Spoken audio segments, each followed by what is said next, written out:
Hello again and welcome to the Warhammer 40k video. So today guys I'm going to be doing a tournament rundown and tactics review from the recent tournament that I was at. So this weekend I attended the Northern Warlords Trios tournament. Before we get into it, I just want to say absolutely massive thank you to Matt and Stu for organising the event. They did a really good job. There wasn't any delays and everything ran really smoothly. So thanks guys, absolutely bang up job.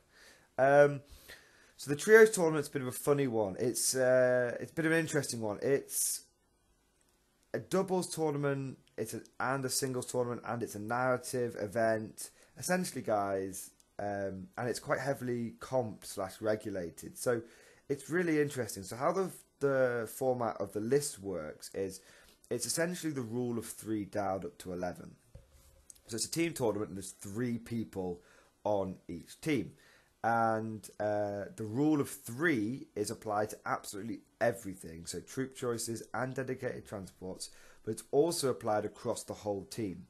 So that means if 2 of your players had Space Marines, then you would only be able to take 3 tactical squads across those 2 players.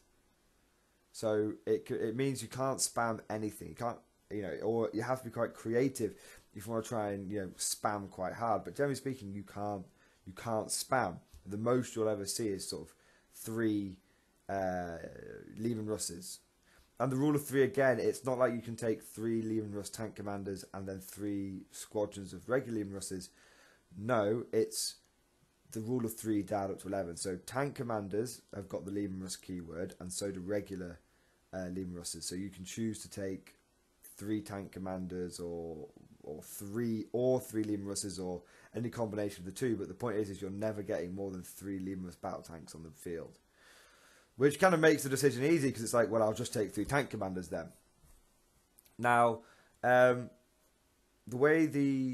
should say though that Matt and Stu took a look at every list before that was submitted, and if they thought it was a bit over the top, then they sent a message back to you and said, look, this is not really in the spirit of the event. We would really like you to just to change this round a bit. So I know one guy was going to bring like 12 Hive Guard, and they just messaged him and said, look, 12 Hive Guard, it's really hardcore. Not a lot's going to be able to get anywhere near that stuff. Could you dial it down to like 6 Hive Guard and mix it up and take a Hive Crone or something like that? And the guy's like, yeah, sure, absolutely, no problem. Because the whole point of the event is it is sort of fluffy, it is narrative. What soft score, for example, things like painting and fluff and narrative, which you have to submit alongside your army list, is taken into account. And it's not even soft score, it affects your overall score. Painting is taken into account. You have to have, if you want to get maximum painting score, you've got to have 3 bits of freehand as well, and 3 examples of conversions. So the soft score isn't even soft. It really goes towards your final score. And if you've got, the way they described it is, if you get maximum painting score across the whole team, that's like your team getting a free win in terms of hard score points. So it really is, they're really pushing put the effort into the narrative, put the effort into your painting and your conversions. And then also, don't bring, a dickhead list. Bring a dickhead list, we're going to tell you. Imperial Knights were just banned at the event. Imperial Knights was banned, at most, you could have 1 knight in your team. Which sounds crazy, right? Who bans knights? But I would almost not describe this as a tournament. I would describe this as an event. So, it gives you an idea, guys. The way the format of the games works, obviously there's 3 people on each team, right? So how it works is it was a doubles and a singles game. Okay, so each round, each team was spread across 2 tables. There would be 1 table with 2 players on it, and 1 with 1,000 points each, and then there'd be 1 table. The other table would have a singles game going on. So basically, there'd always be a doubles game and a singles game going on between your team in that round. So really interesting way of doing it. You had to at least everyone had to do 1 singles game. So just so that everyone had to be able to take it in turns. So to be honest, I did very, getting into the preparation for the tournament, I had very little preparation for it. I played one practice game with the list after I'd already submitted it. And this was because obviously I was on holiday at the time. And I really wasn't sure what I was going to bring. I really wasn't sure. I was going with Johnny and Sam. Johnny runs the Scholar Progenium channel. Go and check it out. Great channel for Astartes players. And Sam, you've seen him on the channel plenty of time. He's the guy who's got the Silver Knights Astartes. I think my first ever battle report was with Sam when he had Blood Angels and his Guittari. And so we went as a team, and we took Blood Angels, just pure Blood Angels, pure Iron Hands. Sam has played Iron Hands for absolutely forever. He's been playing it since early 6th editions, and for the longest time they've not been worth it. But now is his time to shine. The new Iron Hands supplement, which he wasn't in use in this tournament, but just the new Iron Hands rules. His list has really jumped up in power. Sam doesn't even intend on getting the supplement because his chapters are custom chapters, and he's like, well, they're successors, they're not proper Iron Hands. I mean, he could do it, he knows it could boost his army up, but that's just not the kind of player he is. And then I ran Genestealer Cult, which sounds weird, right? How did Genestealer Cult fit in narratively with Blood Angels and Space Marines? Because you had to, with your list, with when you were submitting your list, you had to submit a bit of fluff for each army, and you had to submit a team fluff to justify how your guys are all working together. And I submitted about about 3/4 of a page of fluff for each army, and a full page of narrative for the whole team as a whole. So really got into that fluff points, maximum fluff score. So what it was is I wasn't actually using Genestealer Cult. I was using We Wish We Were Guard Cult. So what I mean by that was I didn't have a single mutant in my entire army. Everyone just had four limbs, 2 legs, 2 arms, and essentially I was soft running, doing a very early playtest of my pure neophyte, pure infantry cult list. And so the fluff was that I had 3 squads of Brood Brothers, 20-man squads, grenade launcher with flamer in each one, 2 missile launchers and a heavy bolter. And then I had 3 squads of neophytes, 20-man each. 2 20-man, 1 19-man, all with auto guns and 2 heavy stubbers, 2 grenade launchers in each squad. And I had 3 squads of allied in guard, Brood Brother guard, with heavy bolter, plasma gun, bolter on the sergeant. 3 squads of allied in veteran guard, veteran squads, missile launcher, 2 grenade launchers, plasma gun on each squad. And then I had 3 tank commanders, which was really the competitive part of the list. So that's 180 infantry and 3 tanks. I had a couple of platoon commanders, and a patriarch, and a icon bearer, and a jackal alphas, and a magus.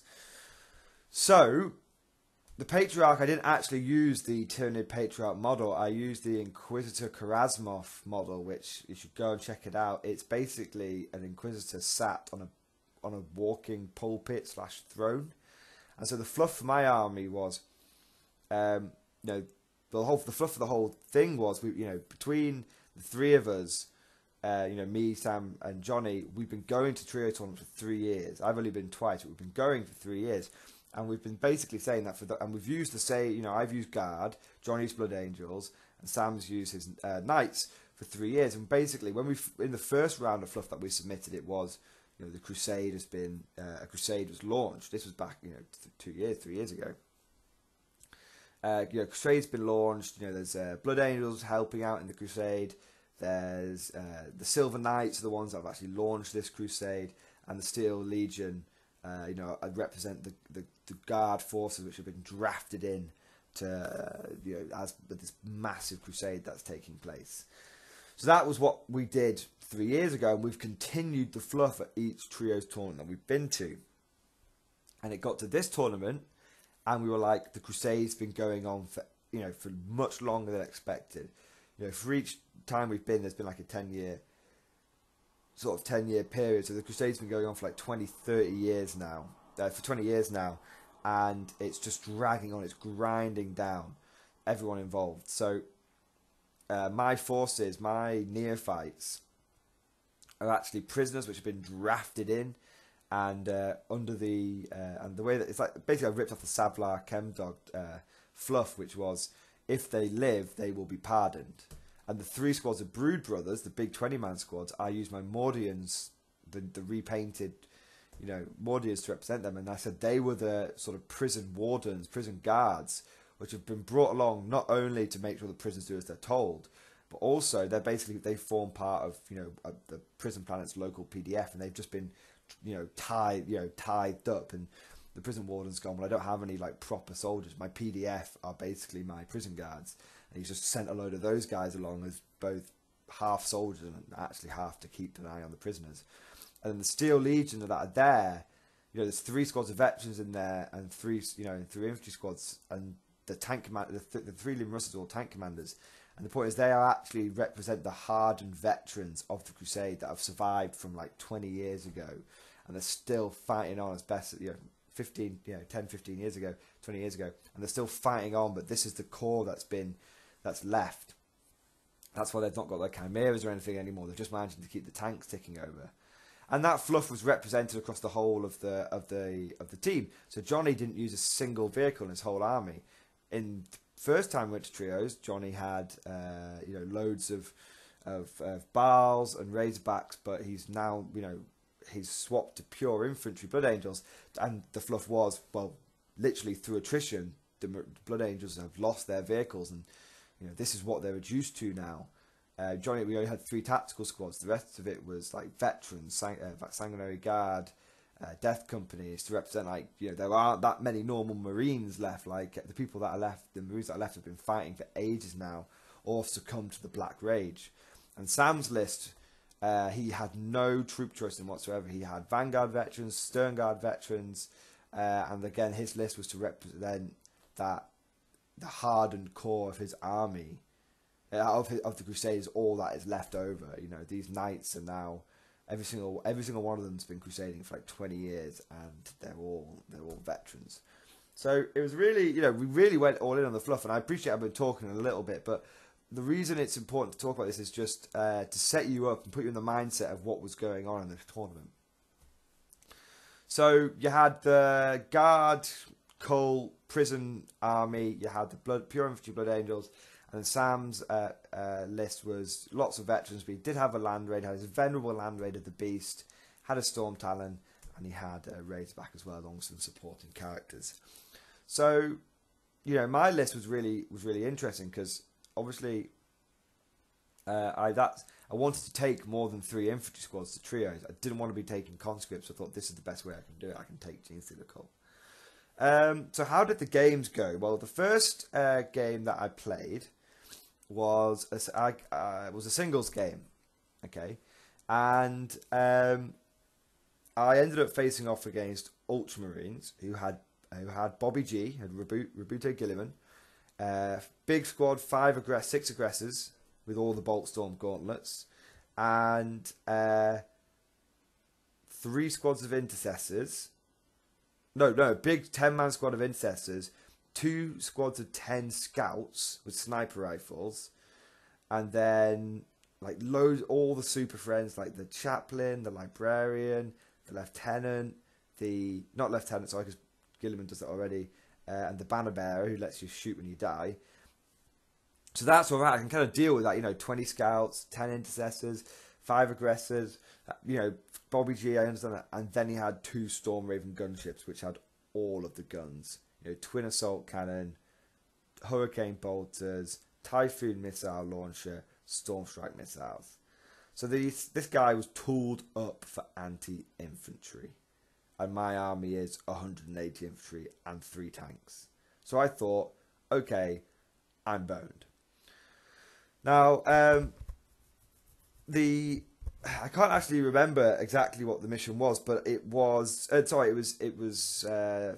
big guns never tire. So there were 4 objectives, 4 objectives to score at the end of the game. There was no Maelstrom in this tournament, which was really refreshing. All the missions were really simple. So those 4 objectives were 3 points each at the end of the game. Cracking. So my opponent, basically I thought I was absolutely boned, and then I managed to, how I deployed was all my Genestealer occult stuff went in the sky, and my guard deployed, it was table quarters, my guard deployed on the table, but quite far back, really far back, so his intercessors weren't in range, his aggressors weren't in range, I was in cover, and my tanks were as far back as they could go. And I essentially set up 3 micro platoons, which had a Lemur's tank commander, a squad of veterans, and a squad of infantry, and I had each one of those in basically a bit of cover / some was rears, some was a crater, and I just had 3 micro platoons,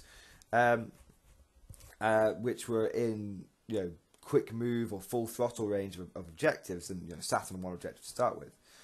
And essentially, guys, what happened was I thought I was going to absolutely bone, but my opponent had to come forward to come and get me. Yeah, but I'm not getting a save from turn 2 onwards because he just switched to Tactical Doctrine, AP -2 intercessors and whatnot, and those aggressors are horrendous. But the point is that he's constantly on the move towards me, so he's not getting his bolter drill unless he starts doing stratagems and whatnot. So basically, he moved forward, killed a squad of infantry to get first blood.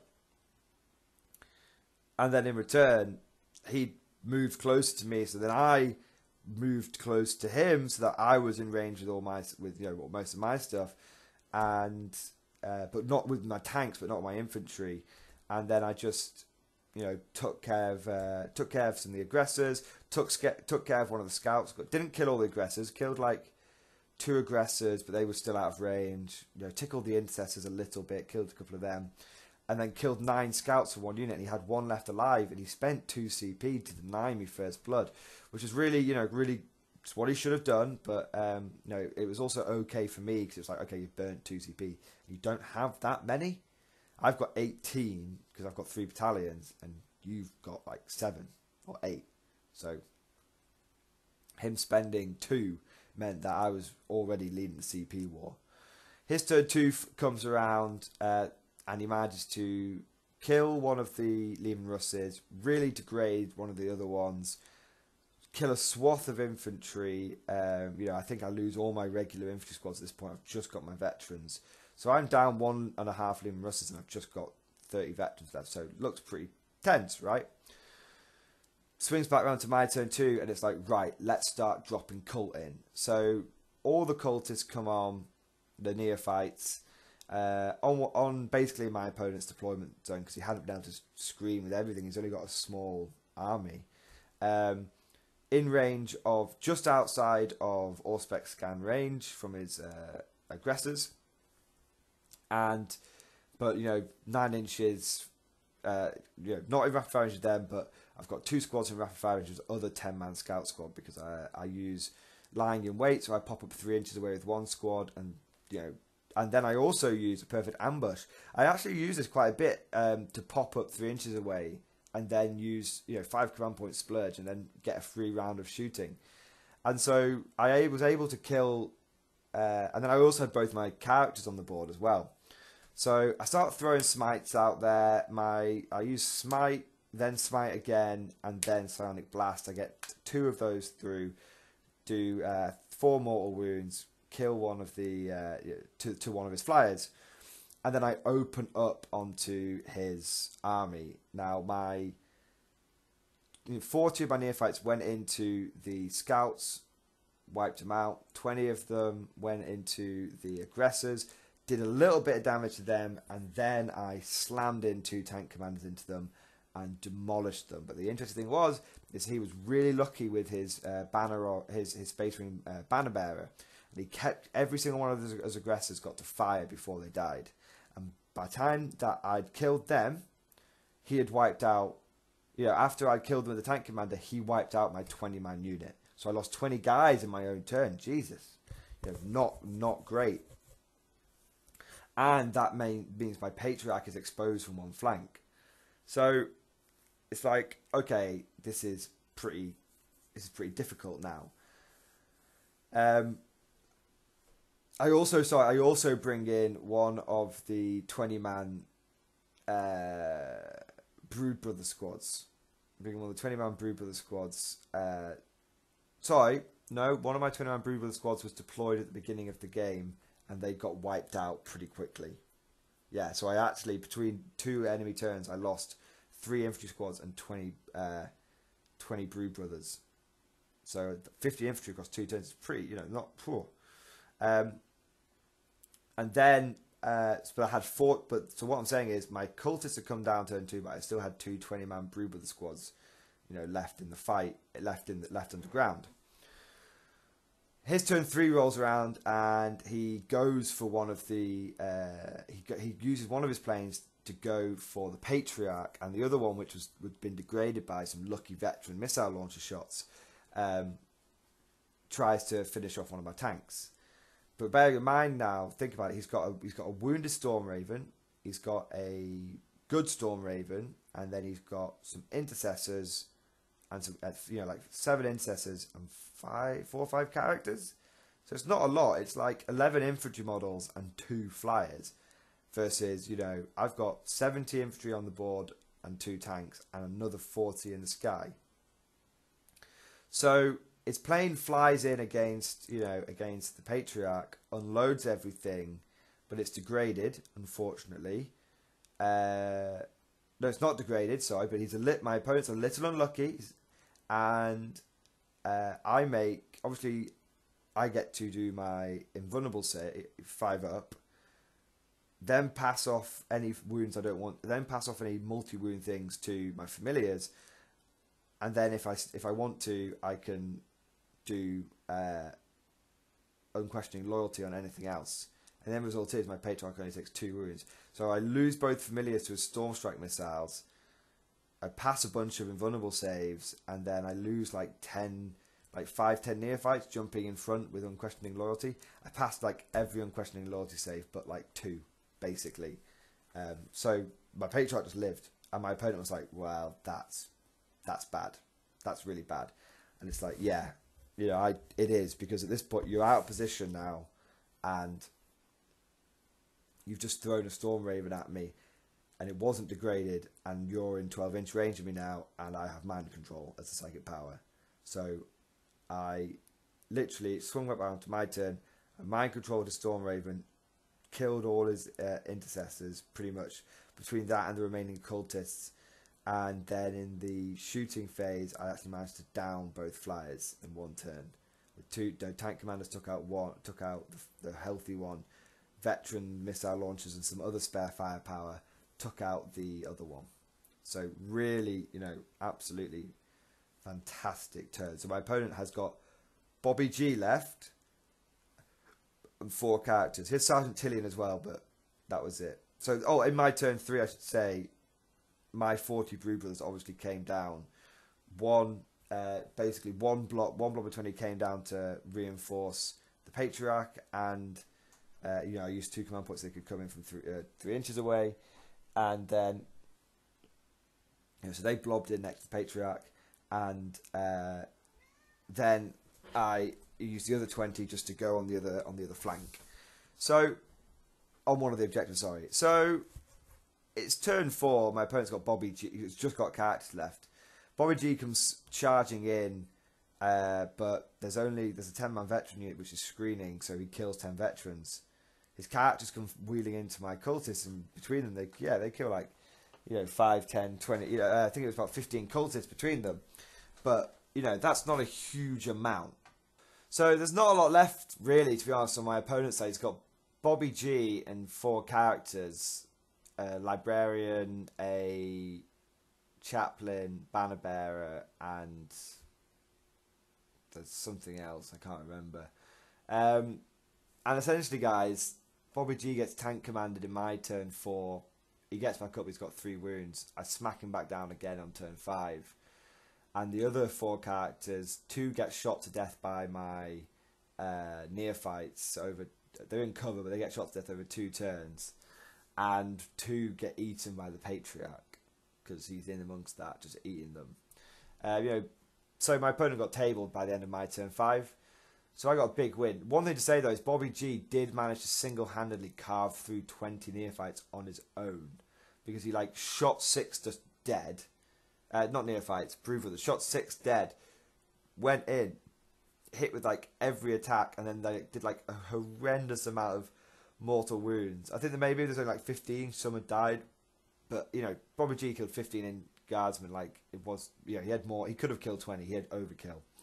So that at least was, you know, that's something to be aware of. You know, but Gilliman, you can't screen him with just 20 guys. He's gonna go through 20 guys, no problem. Literally, he'll do it. So that was a big win for me. Sam and Johnny got a big win versus their opponent as well. So we got a really nice big win. And so for our game 2, we found ourselves on the lofty table of table 1, top position in the tournament. And we ended up facing against a really, really good team. It was all Elder all the way. They were really. I know all the guys on that team, and they're all really competitive. But you know, they're nice guys, but they play at 40k at a really high level. But they've taken the spirit of this tournament to heart. And so they've all got Elder, which is like, oh yeah, powerful. They've not got a single Psyker in the whole army. Not a single Psyker, no Farseers. And they were called the Aspect Warriors, their team. And they only had Aspect Warriors in their army. And how they'd worked out is they'd literally randomized. Each player had like 3 of the aspects.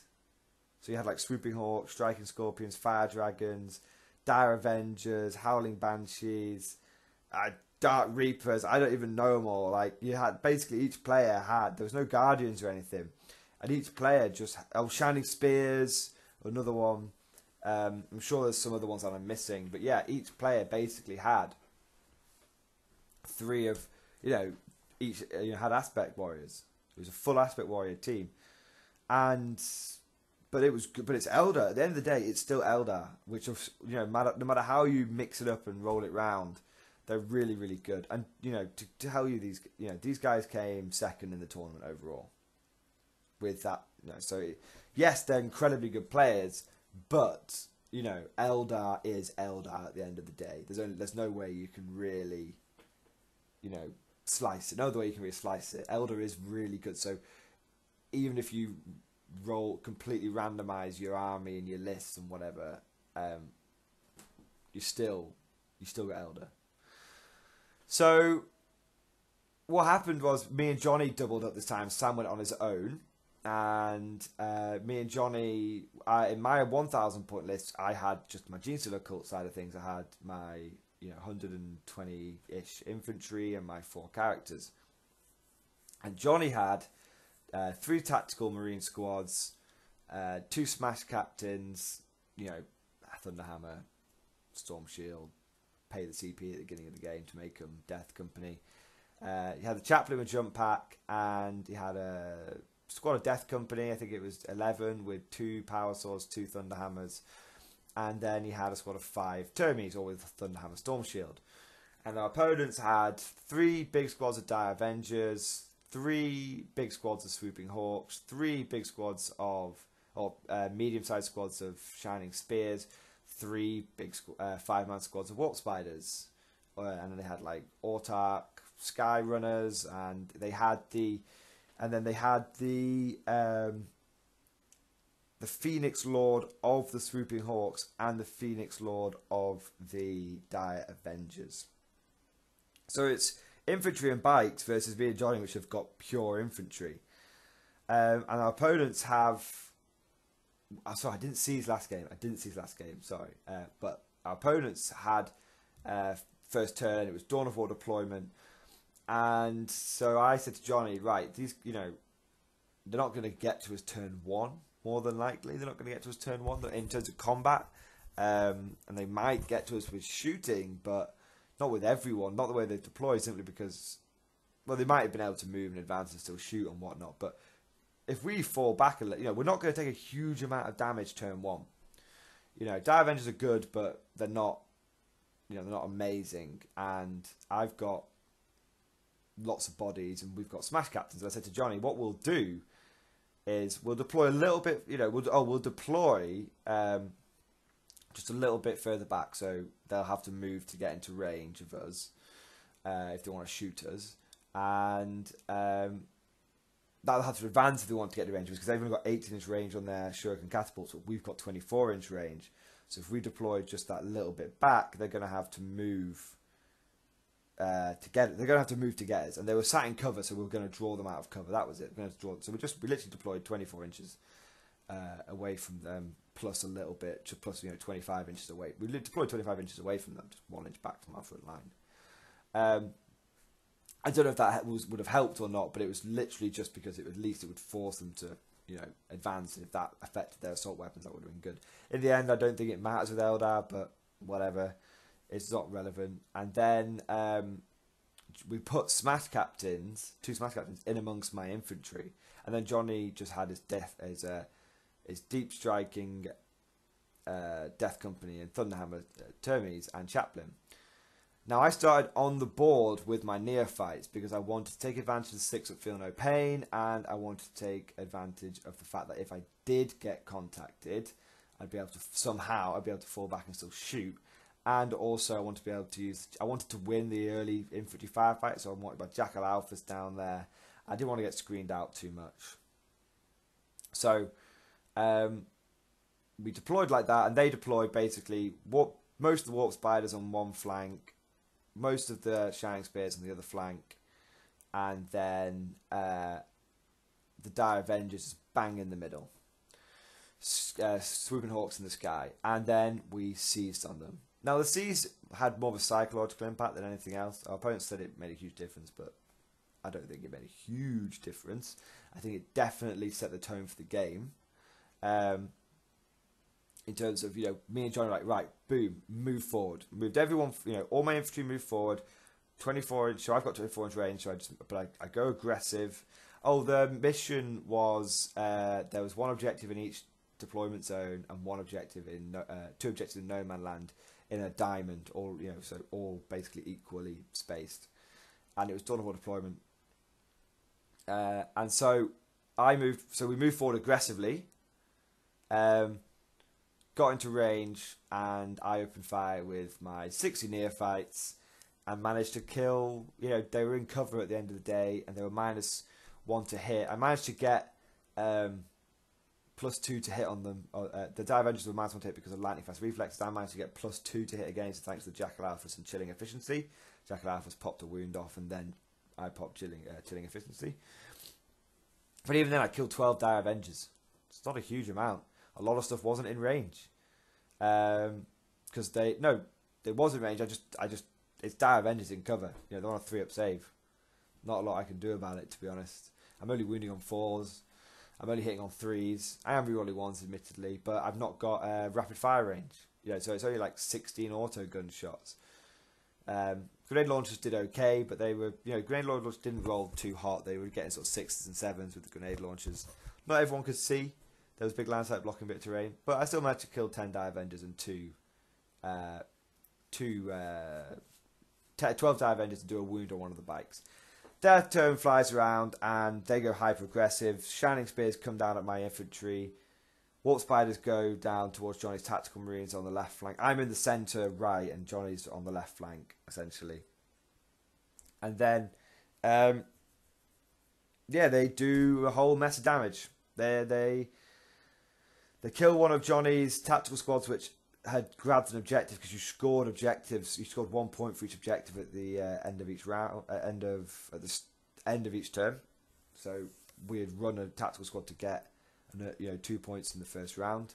They killed them, and they killed about 25 neophytes, roughly 20 neophytes.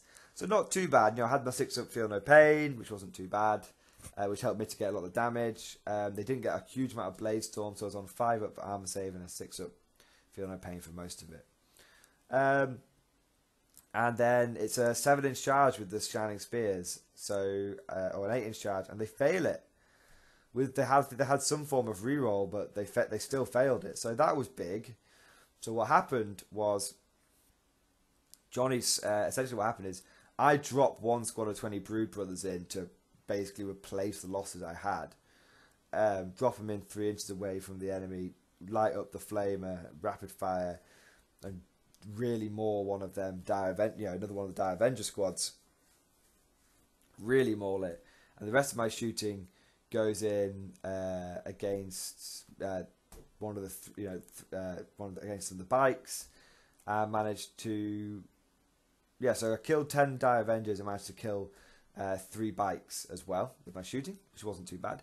And then Johnny's 2 Smash Captains went in, and oh my god, being on the receiving end of Smash Captains is horrible, but having Smash Captains in your army is eye-opening. Seeing it from the other side is just incredible. Like, 2 characters went in against 7 or 8 Shining Spears and a Skyrunner Autarch and killed all of it. All of it. 2 models killed all of it and took no damage in return. It was just insane. I couldn't do that. There's nothing in my G-Silicate army which could do that. 2 Patriarchs couldn't do that. Because they go in, they've got 6 attacks each. Because they've got 4 base for being a captain, 1 for being Death Company on the charge, 1 for Shock Assault, 6 attacks each. Then you slap on Red Rampage on an extra D3, and Johnny happened to get a 3 on that. So you've got 15 Thunderhammer attacks. You can't overwatch one. So the first one goes in, and he's got the Angel's Wing, so they don't overwatch any of it. The second one goes in afterwards, and he's got the Hammer of Baal. So 9 of those attacks, and he's the one that's got Red Rampage. 9 of those attacks are hitting on 2s, because that's what Hammer of Baal lets you do, and it's AP. And it's just crazy. So they just wipe all the bikes out. And suddenly, the only thing facing my army down, is 5 Warp Spiders.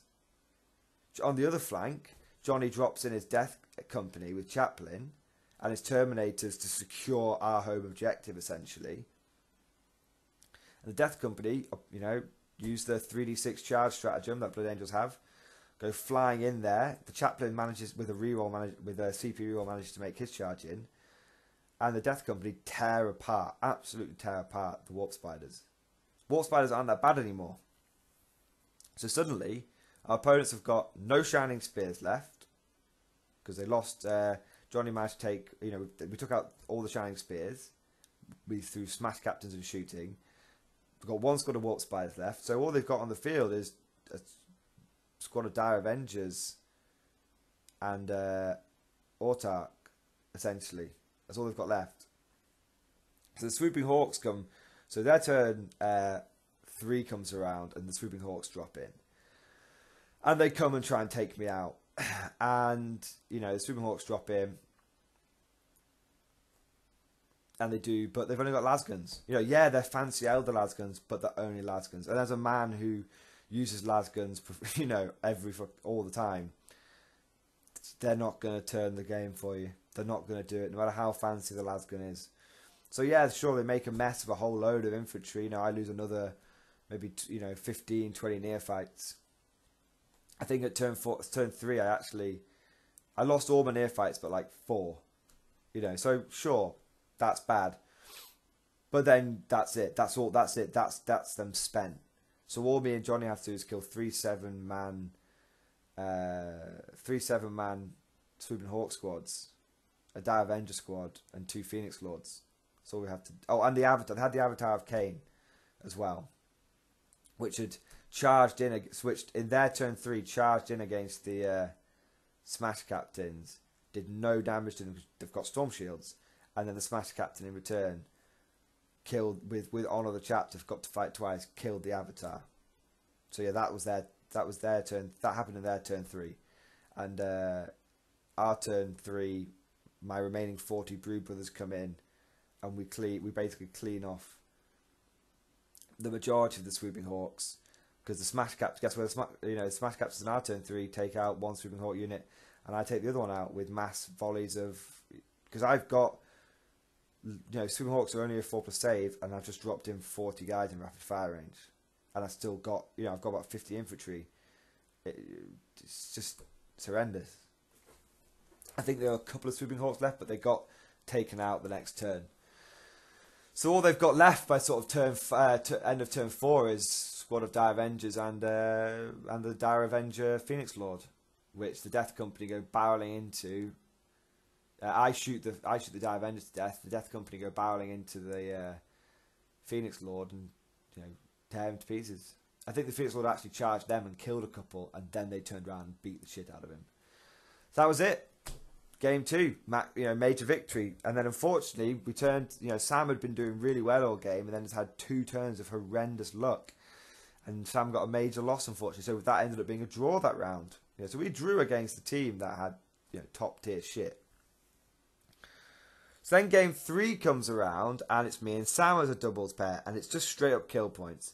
And we end up facing off against, I'd say this was my least enjoyable game of the tournament. Just because it was a bit of a wash, really. Neither side, me and Sam, I had 120 infantry, sure, but no long range firepower.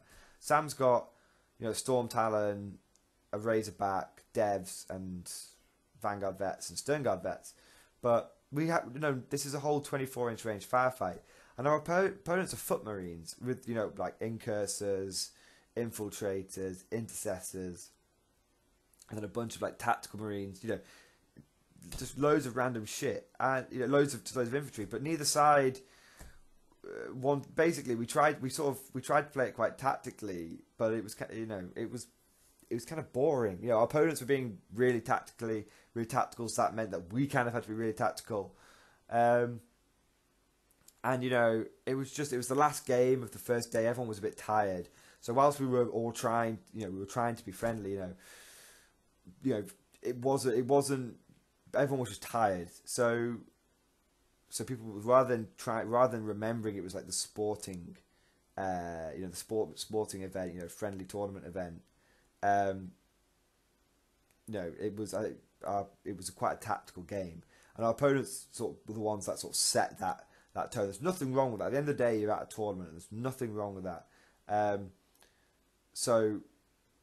Absolutely fine, but then it was a really difficult game. I'm not even going to go into too much detail. It was a loss. We did lose it,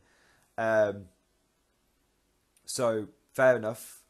But honestly, considering how many kill points were on the table, right? Our opponents only got 4 plus the Warlord, and we only got we lost by 1 point, and we got 4 kill points. Literally, and considering our opponents were like all 5-man squads, neither side could really. We sort of deployed far, they deployed aggressively, but out of line of sight, and then we sort of counter deploy with the cult, but not, but in the deployment zone, and then, literally, like neither side lost anything, barely lost anything. If I was to play that game again, I would, even if it meant that I lost it even worse, I would have gone hyper aggressive. But like literally, turn 1, no one killed anything for me. They didn't kill anything. We didn't kill any. They went first, didn't get first strike. We went first, didn't get first strike. Just madness,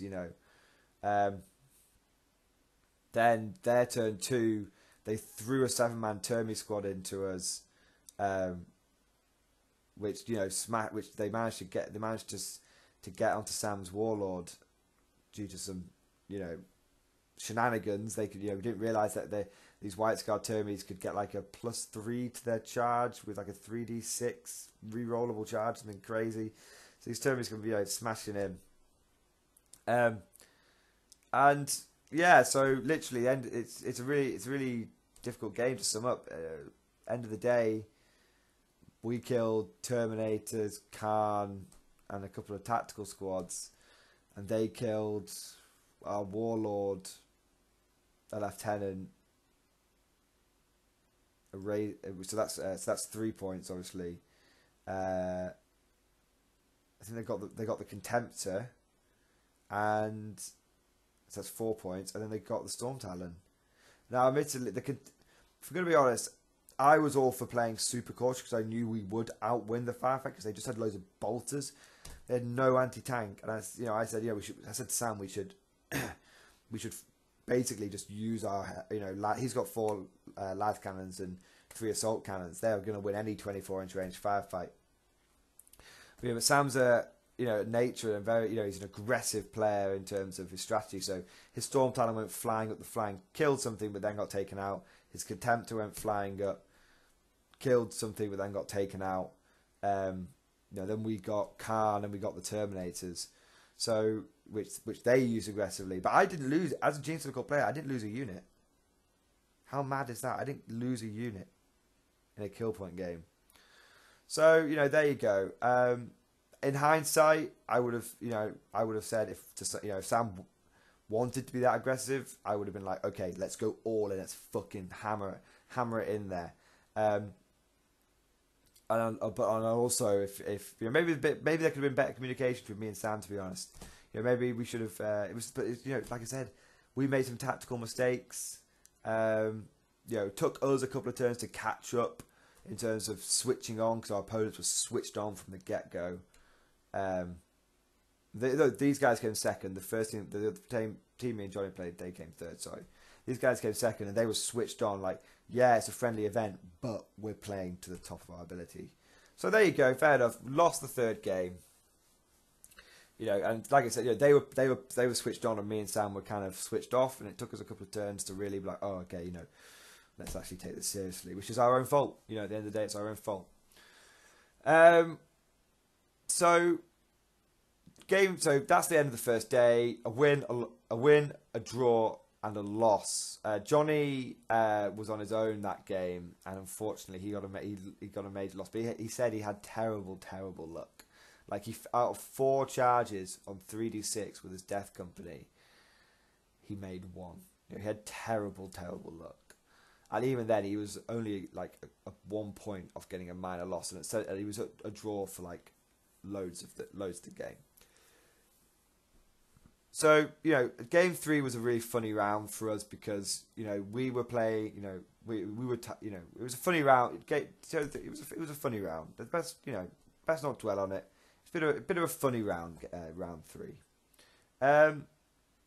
So then round 4 comes. Next day. Turn up, starts at 10, an hour later than the day before. So nice little lie-in. But I'm all excited for the next day, so I didn't actually get much sleep. And game 4 comes around, and it's me and Johnny again as a duo. And we are facing off against... Why can't I remember? It was a really, really, really good game. We were facing off against Jez, who's you all know Jez. He's the guy that I've been to the last 2 Warhammer World tournaments with. Absolutely cracking bloke. Consider him a very close friend. I think he's the only person I've been to a faraway tournament with, other than my brother.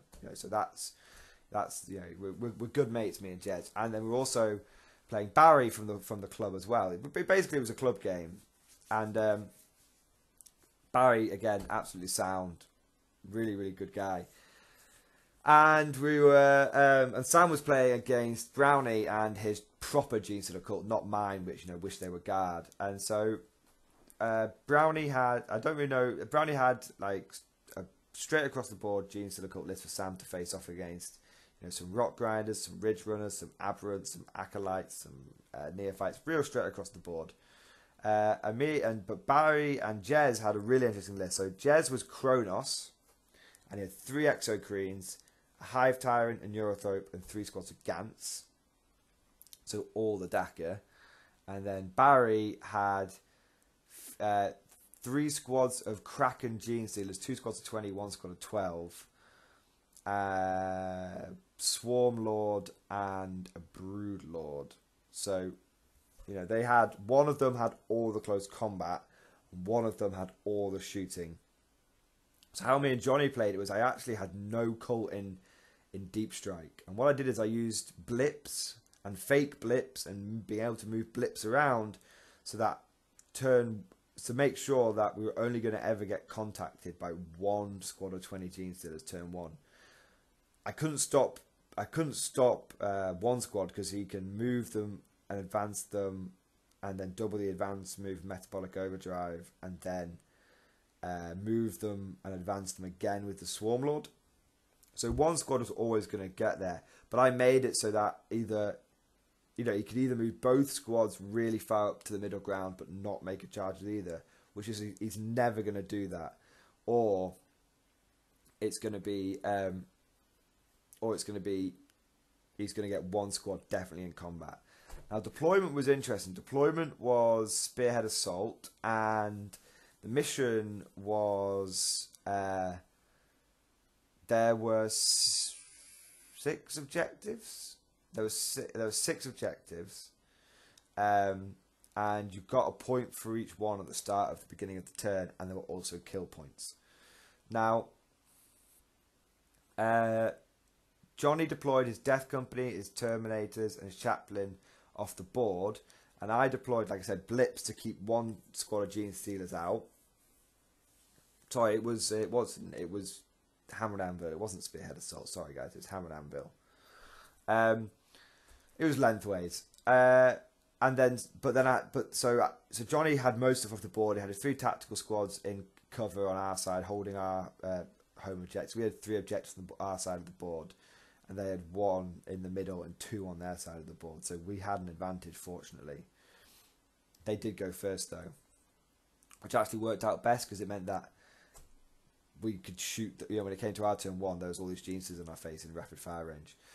But to get to my deployment, finally, blips, and then to screen them back, and then behind the blip screen was 2 sets of blips, which ended up being 20-man Brood Brother squads. Behind that was another layer of more strung out 20-man Brood Brother squad, and then behind that were the 60 neophytes with the Patriarch and whatnot. The front 2 Brood Brother squads I didn't even have in fearless range. The Patriarch didn't bother. They were sacrificial. And the game went as much as you would have expected it. So the first wave of Gene Stealers comes crashing in, and between them and the gun beasts, I lose 30 brood. They take out 30 Brood Brothers. They manage to take out one of the tactical 20 Brood Brothers. They managed to take out one of the Kraken Gene Stealers. Munched a squad of 20 Brood Brothers and 5 tactical Marines, and the gun beasts were able to pretty much gut the second frontline Brood Brother squad.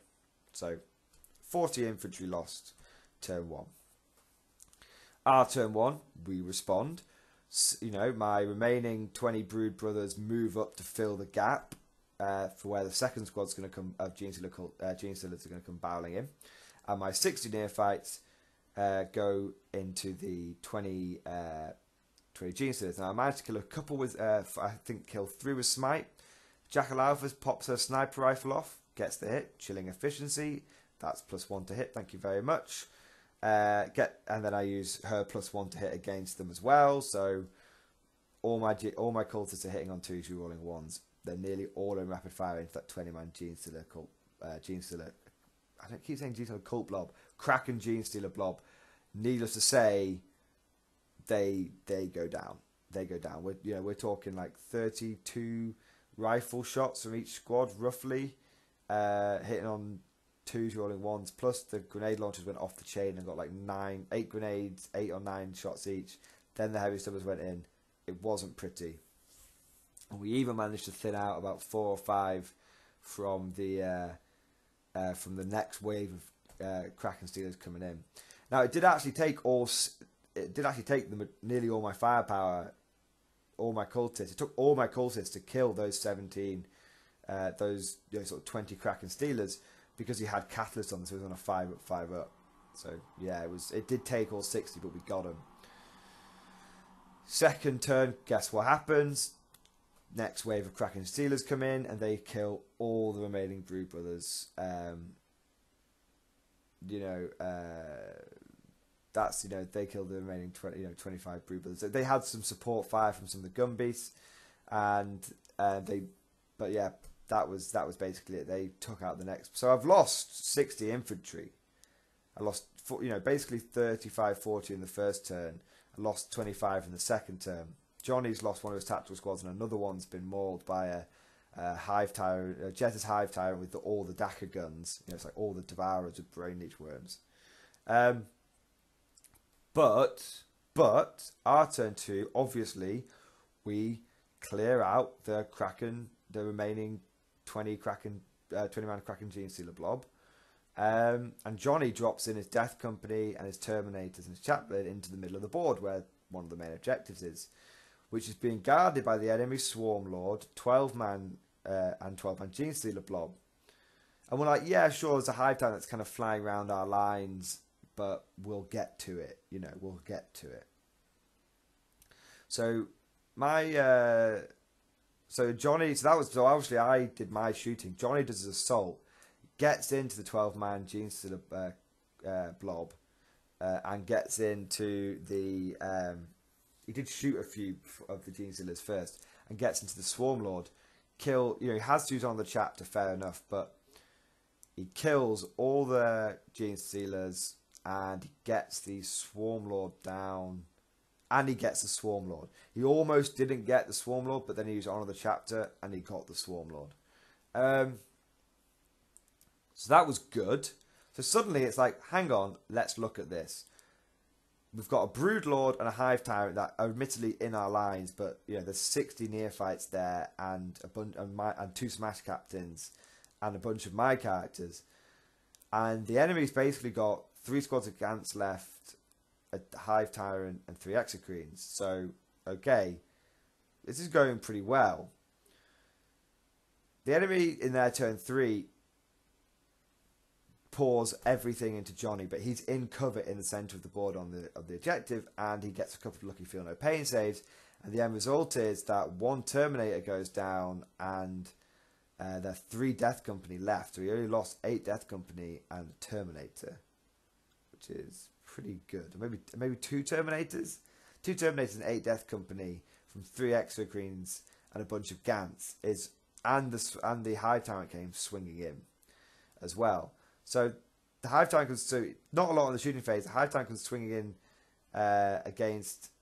It was 4 he did only lose 1 Terminator. Sorry, comes swinging against the 4 Terminators, who then does no damage to them because they've all got Storm Shields, and the Terminators then go okay and kill him. They just kill him because he's only got a 4 pin, but they do 3 damage each. And I think Johnny used Honor the Chapter. No, he didn't. He got him down to 4 wounds and then finished him off in our turn. So they lost their Hive Tyrant for nothing. Literally, the Hive Tyrant smite and Psychic Scream like 5 or 6 of my Brood Brother guys, and then killed, some of Johnny's 1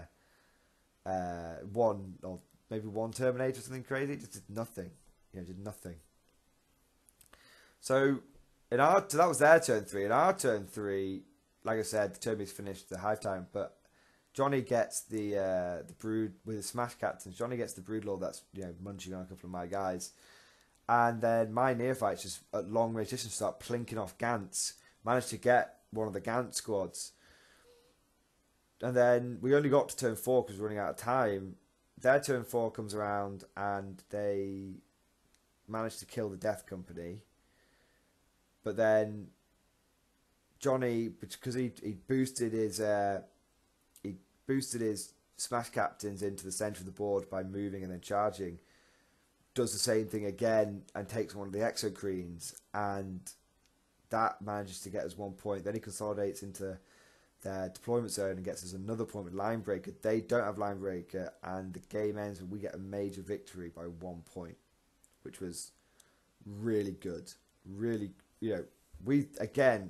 That was a good matchup for us, but at the end of the day, 52 Kraken Genestealers is a tough pill to swallow. You have to be able to hold them.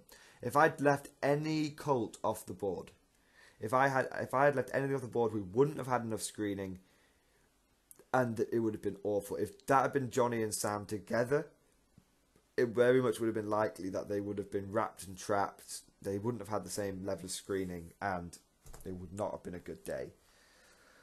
So we got a major victory on our side, and we turned to Sam, who Sam had an incredible game, probably his best game of the tournament.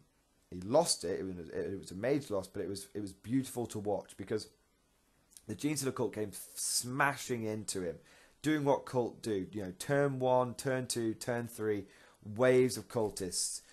Acolytes, aberrants, neophytes, just everything, just flying into him.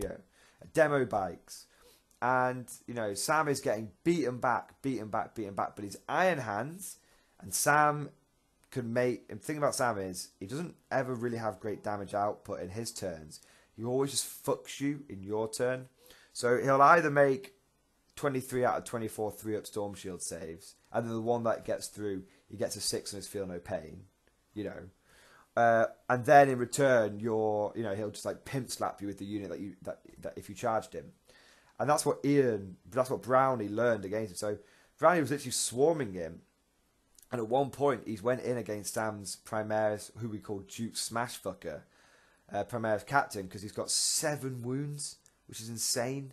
He's got 7 wounds because he's a Primaris captain with the Warlord trait that gives you an extra wound. So he's got 7 wounds. He's got the Armor Indomitus, so he's got 3-up Inva on the turn if he needs to pop it. And he's got a Power Fist.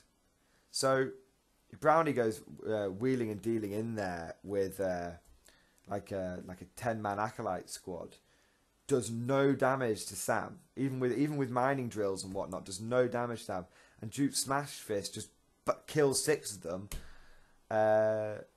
with his. I think kills 6 of them with his attacks. He's got 5 attacks plus 1 for getting for shock assault, and kills 6 of them, including the sergeant, and the other 3 just ran away, or the 4 just like ran away. You know, and it just did that like 2 times. And basically Sam had one of the best fight backs you've ever seen. And it went to like turn 7, I think, for them. And the only reason that he lost, it was like he lost on like Line Breaker or something crazy, you know. He was always going to lose because the Genius of the Occult players was basically on the objectives all game. You know, he was on the objectives all game. It was a point at the end of every turn, beginning of every turn.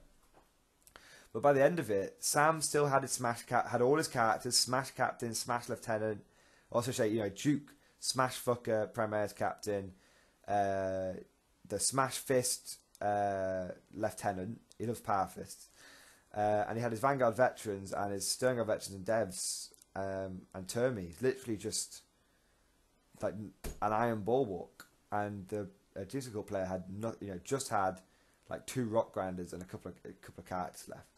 So really good comeback for Sam. You know, if it had been a different mission, there's a very good chance he could have won that. If that had been straight up kill points, like Sam won on kill points. Like if it had been straight up kill points, Sam would have absolutely devastated them.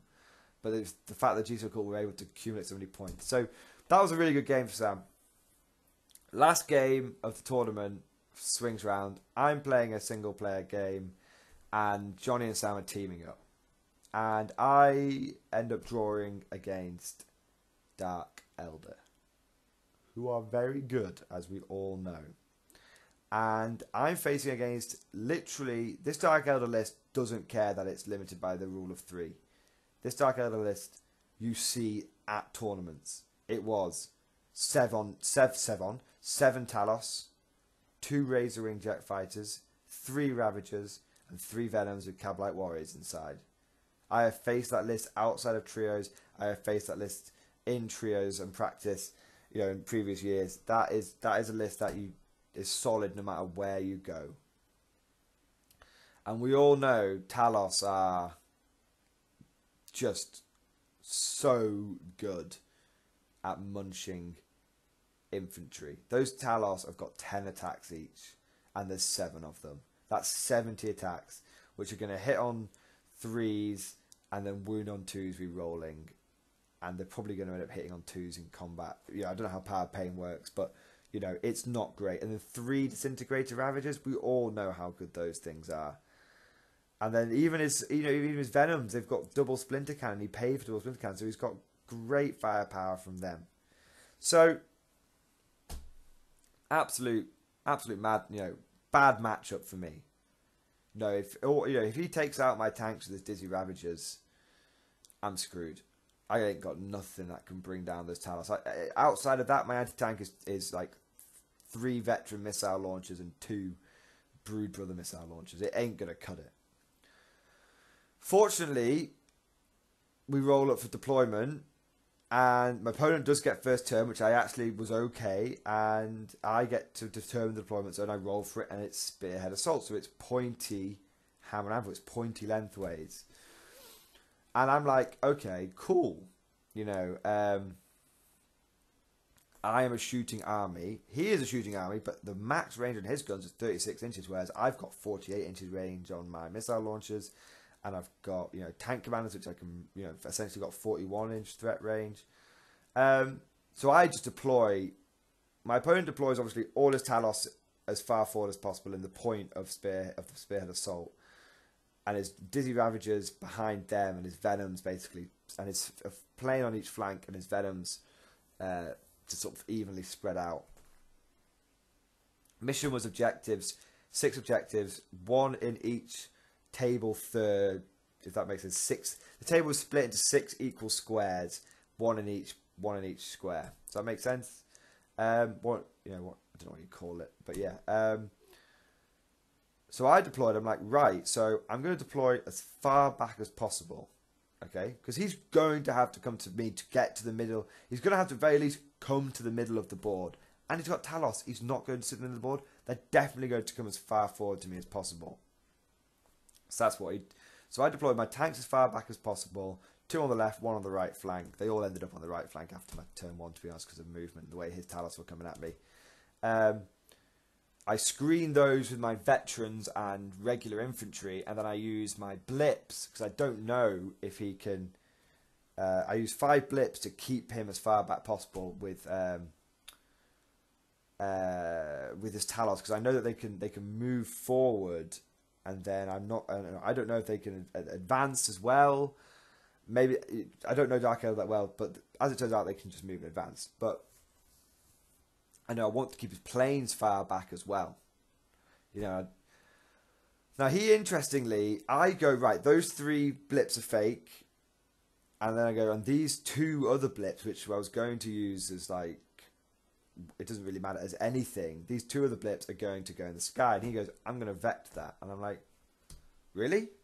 He's like, yeah, I don't want you to have everything underground. I'm like, are you sure? Like, okay. Because I can choose what these blips are going to be. Like, I can just choose 2 shit units. It's like, yeah, no, I want you to have stuff on the board now. I don't want you, like, running around and escaping from me. And I was like, oh, okay, if you insist. Up pops 1 20-man shite Brood Brother squad on the right flank. And the Magus. I spent a CP to move him 12 inches back. Because he obviously wanted to be close. I even said, like, I'm going to be able to spend a CP to move these 2 back so that your Talos aren't going to get a charge off this turn. And I said, so I can do that. Do you want to take your vet back? Or are you happy for me to do that? And he went, no. Whether you move them or not, I want you to have more stuff starting on the board. Because it just means you can't escape as easily. And I'm like, okay, fine, fair enough.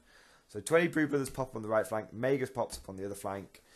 My opponent then goes to town with his shooting. Now, I had miscalculated his Dizzy Ravagers. I thought I deployed far enough out of it so my veterans weren't in range. Turned out that was wrong, because they can move and advance and still shoot. So that wasn't great. Yeah, they hit on 4s, but they can still do that. So he kills a squad and a half of veterans with his shooting, which isn't a huge amount. I've had worse, and just some other random damage. I lost about 20 infantry turn 1. I've had worse turn 1s from Dark Elder, to be honest.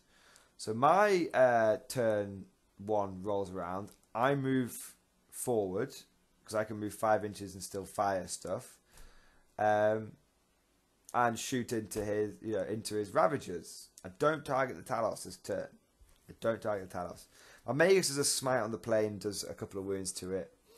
But my missile launchers from I had two veteran missile launchers left, 3 regular infantry squads, a big squad of 20 Brood Brothers, and 3 tank commanders. So my tank commanders go. 1 tank commander goes smashing into one of the 2-man Talos squads and manages to kill one. And no, I didn't do. That's a complete lie. No, I moved. I put all my tank commanders into his Ravagers. Killed 1. He had lightning fast reflexes. Killed 1. Got 1 down to 4 wounds. And then I had some spare firepower from one of the tank commanders that wasn't in range of them, which went into the Talos, which I was able to reduce one of the Talos to 2 wounds. So we still got 7 Talos, just one's taken 5 wounds. His turn 2 comes around, the Talos float up, and my opponent's like, okay, I don't want your tanks to do that again to my Ravagers. So he falls back with his 2 Ravagers. And I'm like, again, okay, are you sure? I don't say this to him, I'm thinking in my head, like, are you sure? Because it's your turn to shoot. This is your time to take out 2 tank commanders if you want to do it. But he doesn't. He's like, he is afraid of my tank commanders. And he's thinking his Talos are eventually just going to go in there and clean house. Now, that his shooting, he's able to kill the remaining of the veterans off, apart from there was a veteran missile launcher team left with a sergeant. And he kills one of the tank commanders and does 3 wounds to one of the other one. So I lose a tank commander and some veterans. And I lose an infantry squad as well. So again, I lose about 20 infantry and a tank. But again, at this point, it's turn 2, and I've only lost 40 infantry and 1 tank. But the Taloses are coming. They are still... More are coming, you know? And it's like, this time, I'm like, okay, I have to switch to the Talos.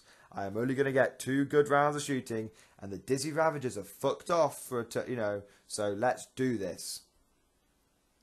So, my reserves come in. Now, my 60 neophytes come in with my Patriarch on the right-hand flank, bang in the middle of the board, you know, in some cover, 9 inches away from his plane, but I'm within 12 inches of his plane with my Patriarch, because I want to use Mental Onslaught on it, and thinking, I might chip a few wounds off it. And I move my big 60-man blob comes in one flank. I keep 40 Brood Brothers in reserve. Do I do that? Yeah. No, 20 Brood Brothers come in and bubble wrap my remaining 2 tank commanders, because he had a Venom flying up the side, which I thought that'll tag them. And then he had his Talos, which is like, I'm not going to kill them, so I need to be able to screen my tanks. So I still had 20 guys in reserve. Psychic phase comes around, and I'm like, okay, I'm going to mind control your one of your Razor Wing jet fighters with my Magus.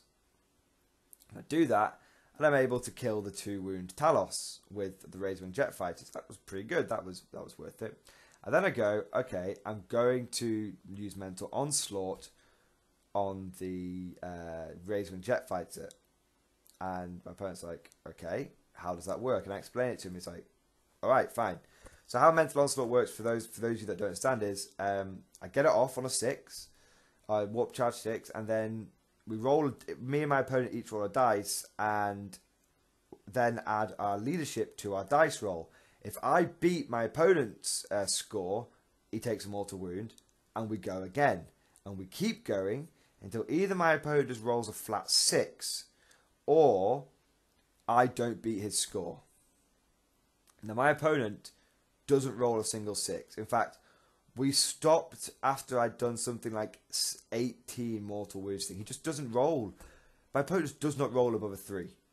And he's leadership 8 on his plane, so he gets an 11. Now, my Patriarch is leadership 10. So I'm only having to get a 2+ at this point. My opponent just does not get above a 3, and I Mental Onslaught the plane out of the sky. Fantastic. I then open fire with everything into his Talos. Everything else into Talos. I'm talking neophytes at distance.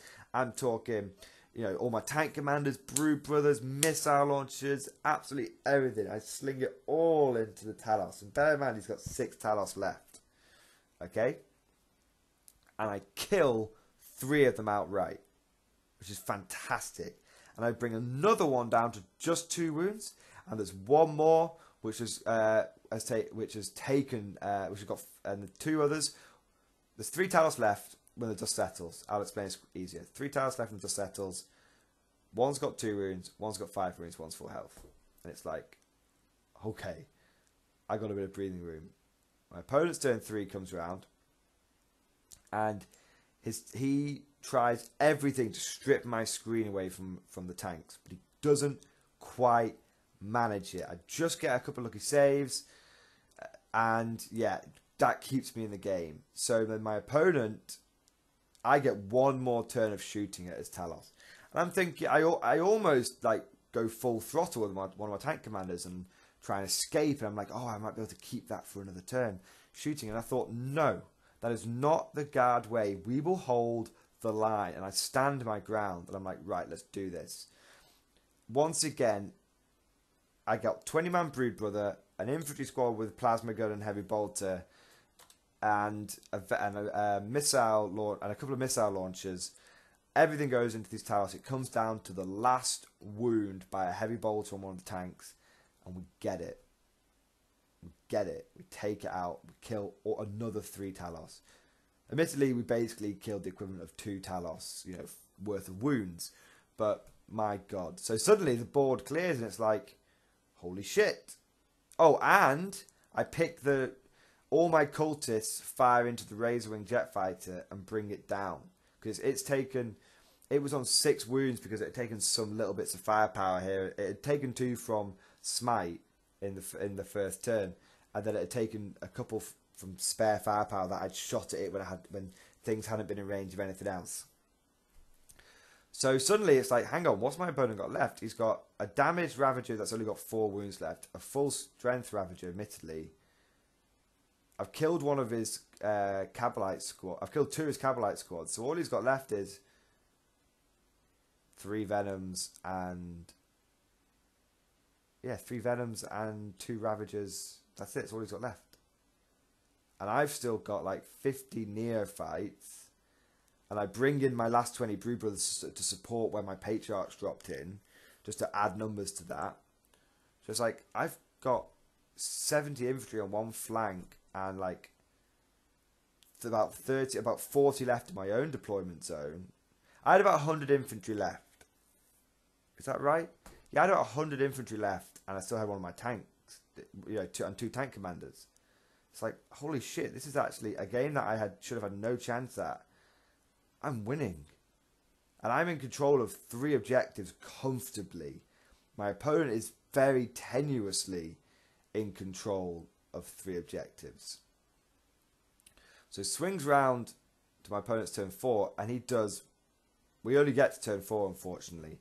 And what he does is he's very clever. He manages to kill the 20-man Brood Brothers that just came in, and kill the 20-man Brood that just came in, and make it so that, and charges Archon in to tie up one of my neophyte squads. And those 2 units have been marching towards the 4th objective.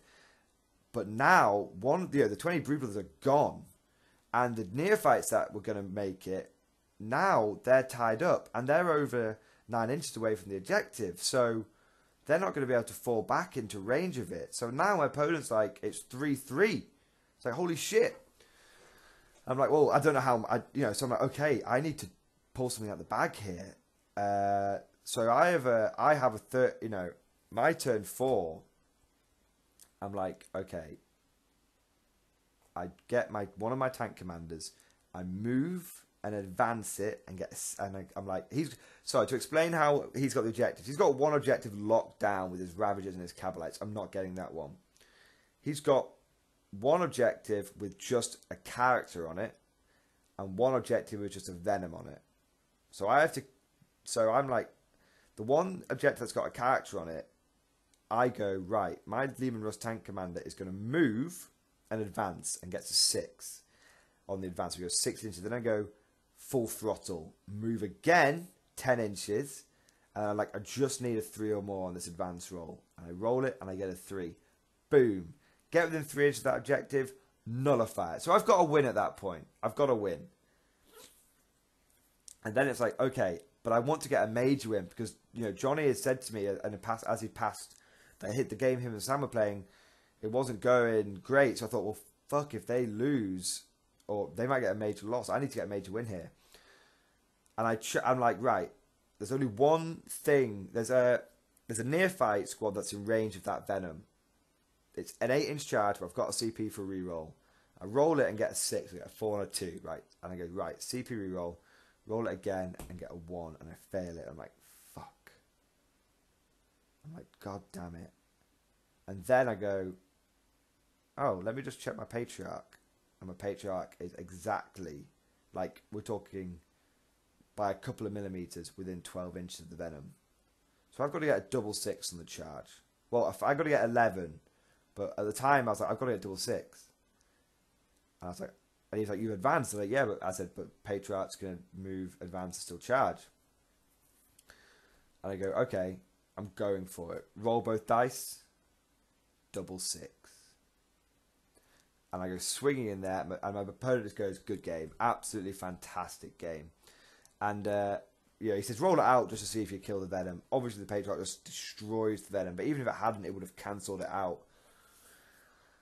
Destroys the Venom, and the game ends with 4 objectives in my hand, 1 contested, and 1 in my opponent's hand, and and we both get Line Breaker, we both get First Blood, no one gets Warlord, and the game ends in a major victory to me.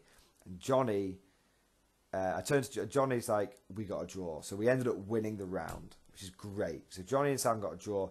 And Johnny and Sam said it was fantastic. He said they got a draw at the very, very end of the game.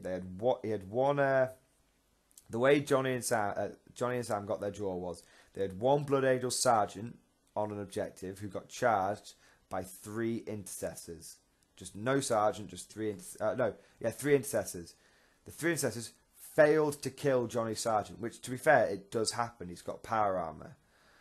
Johnny's Blood Angel sergeant kills one of the intercessors back, then falls back just out of combat, but still within 3-inch range of the objective. And Sam uses 4 crack missiles from his Devastators. He's still in Devastator Doctrine, and 4 crack missiles hitting on 3s, rerolling 1s, wounding on 2s, rerolling 1s, kills all 3 intercessors. And that's how they got they left that objective. So both games were so close. I was on a draw and they were on a draw, but I got 2 lucky dice rolls. I got 2 lucky advance rolls and 1 lucky charge off. So absolutely fantastic way to finish the tournament. I gave maximum sports. We gave maximum sportsmanship score to that team.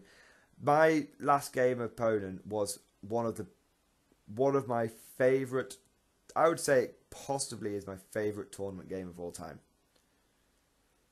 It was, we were chatting back and forth, there was banter, we were having jokes about how, like, the Brood Brothers were like the police, and the police were trying to arrest the Dark Elder because they're all crack addicts and stuff like that. We had narrative, we were both having fun, and it was the last tournament of the last game of the tournament, so we weren't taking it too seriously, but it was a very tactical, cerebral game. We were trying to outmaneuver, and he was, trying to, but what happened was I was, making him react to me, essentially. But it was an absolutely fantastic, fantastic tournament. So at the end of the tournament, what had happened, what had happened. So at the end of the tournament, I'd got 4 wins, all of them major wins. Yeah, major win in my first game, 2 major wins with Johnny, and then a major win in my last game. And I lost 1 game, and really, we should have won that one. We should have won that one as well. But to be fair, we kind of threw it. We didn't take it seriously enough. But 4 major wins and 1 minor loss is a fantastic individual result.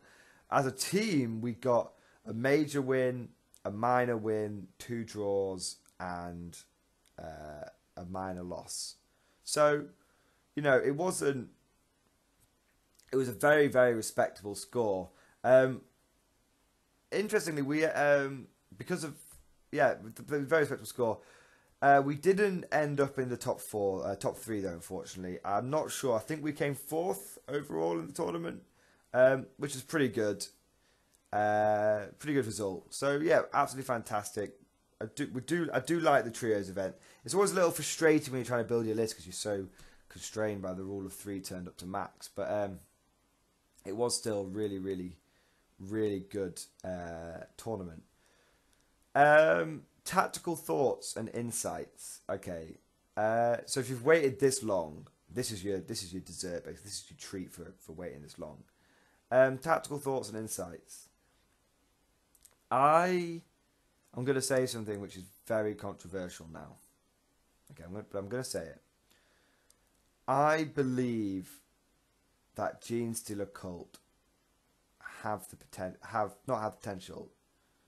pretty much do out-guard the guard now. So let me justify what I'm saying here.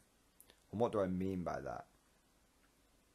In that tournament, I had neophytes in every single game, right? And in every single one of those games, my neophytes were fighting alongside Brood Brothers. Now, those might have been Imperial Guard Brood Brothers, or they might have been Genestealer Cult Codex Brothers, but no matter the result, they were fighting alongside, basically, Guardsmen, with the tricks that Guardsmen have. And the difference between the neophytes and the Guardsmen was just staggering. Absolutely staggering. So, the neophytes outshot everything that they came across. They outshot Dark Elder. They outshot my neophytes outshot Dire Avengers and Swooping Hawks.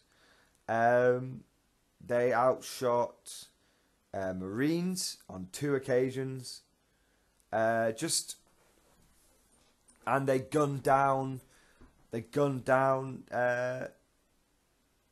A load of Tyranid Kraken Jesus. They gunned down 40 Kraken Jesus. That's no mean feat. In contrast, well, the regular Genestealer Cult Brood Brothers, all they did was die. And fair enough, that's what they were there to do. They were there to screen. But, but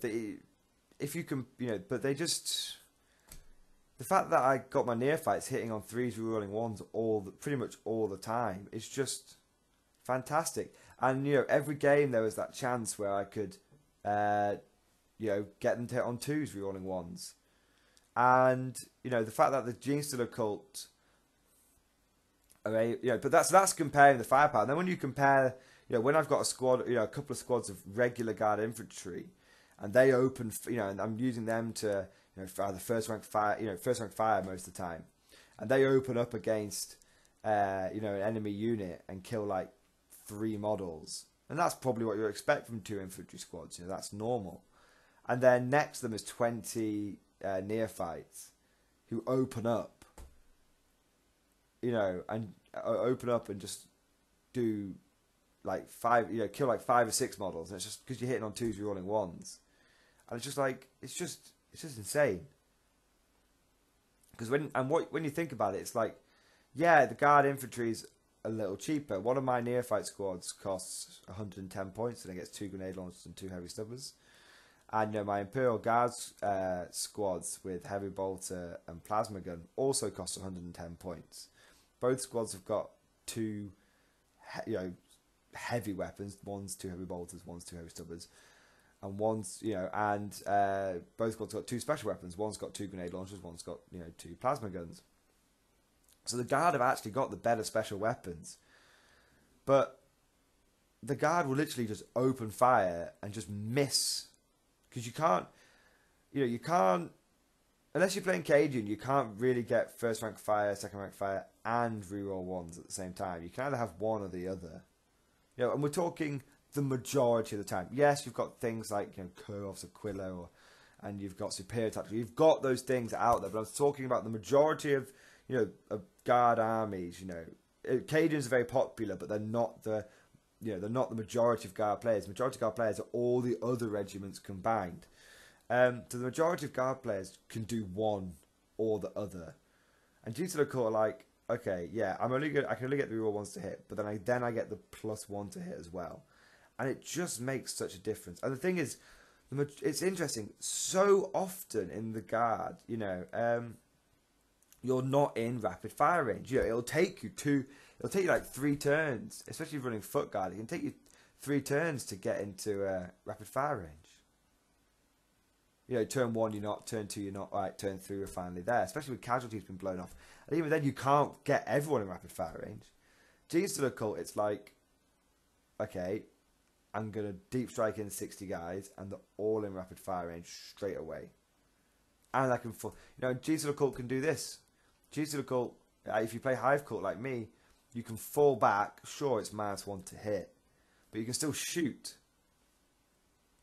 So that's like a free order rolled in. So then you're like, okay, I fall back, and then I use a Jackal Alpha to get +1 to hit against that unit, so I can fall back and shoot with no penalty.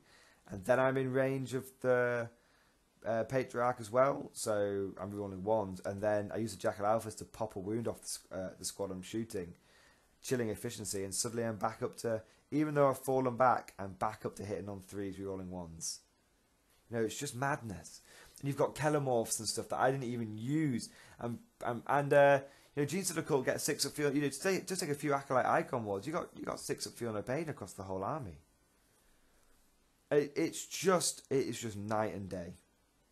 It is night and day. And I tell you what solidifies it is the fact that, you know, when I had veterans fighting alongside my neophytes, both, you know, a veteran squad was doing, you know, veterans hitting on 3s, rerolling 1s, absolutely fantastic. I have to say, I'm really enamoured with missile launch after this tournament. I didn't miss not having las cannons, because nothing that I shot at this tournament, a las cannon wouldn't have made a difference, because the AP -3 in this age of invulnerable save spam, which I still came across pretty, you know, in every army there was invulnerable saves for days. You know, las cannon made no difference. AP -2 was all I needed from the missile launchers, and more off, you know, on every game, half the shots I were firing were frag rockets, because it was just like, oh yeah, there's some infantry there, lob a frag round at them, kill a guy, there you go. Yeah, all it takes is one frag round to just, you know, to kill a single, you know, Dire Avenger, and it's like pretty much got the points back on that missile launcher. You know, almost. It's only 15 points for missile launcher. So yeah, absolutely, missile launchers, they're back on the menu. The strength 8, it does matter, unless you just got to target the right things. The missile launcher, it's good at killing medium vehicles and anything else. I mean, Sam was the one that put me onto missile launcher, because he's got 4 missile devs, and I'm like, do you not want last kind of devs? He's like, this is too expensive. It's just an extra 20 points I just don't have in a marine list, you know. And he's like, now that my missile launcher is AP -3, I definitely, and I can have AP -1 frag missiles, you know. And then Sam, obviously I don't quite get that goodness, but yeah, missile launchers, save 5 points, take a missile launcher. That would be one of my tactical insights. But yeah, neophytes, man, neophytes are. They are the bomb. Neophytes are incredible. It's unfortunate that I'm doing the Great Mordian Restoration project at the moment. Obviously, it's not unfortunate. I'm really looking forward to the Great Mordian I'm really enjoying the Great Mordian Restoration project. But it's unfortunate in that I wish I could just have the capacity to build and paint another 120 neophytes. I could get it done, you know. I could get a squad. I could get it done in a year. You know, I could get it done in 6 months, 6 months to a year, and I'd have my 220, 240 neophyte army then, and that would just be great. I honestly think I've come up with a list already on how I would do it. I would have 12 squads of neophytes. 20 in each squad, so that's 240 neophytes. Hive cult all the way, not going to fuck around. And I've talked about this before. And, you know, I'd have Hive cult, and I'd have 9 squads with 2 mining lasers. 7 squads with 2 mine lasers, 2 grenade launchers each. That they're anti-tank. They're anti-tank squads. And then I would have, yeah, because that's 14 las cannon shots a turn. Yeah, it's a 24-inch range, but guess what? I just caught ambush into range. Mad, right? And then I've got 3 squads with heavy stubber and grenade launcher. And then I've got 2 squads with shotguns and double flamers, and they drop in 3 inches away and do blast off some strength 4 shooting. Still hitting on 3s, because I'll have 3 Jackal Alphases, 3 Patriarchs, 3 Acolyte Icon wards, maybe even just, yeah, no, 2 Patriarchs, 2 Jackal Alphases, 2 Acolyte Icon wards, and a Kelomorph. And that's it. That's roughly the list. and everyone's hitting on 3s all the time because of the 3 Jackal Alphases. I'll just target 3 units. If I kill 3 full units a turn, I mean, anything I do after that is pretty Brucey bonus. You can't tie it up because it just falls back. And I've got, you know, a couple of smites in there, psychic, and I've got some psychic powers, and some familiars.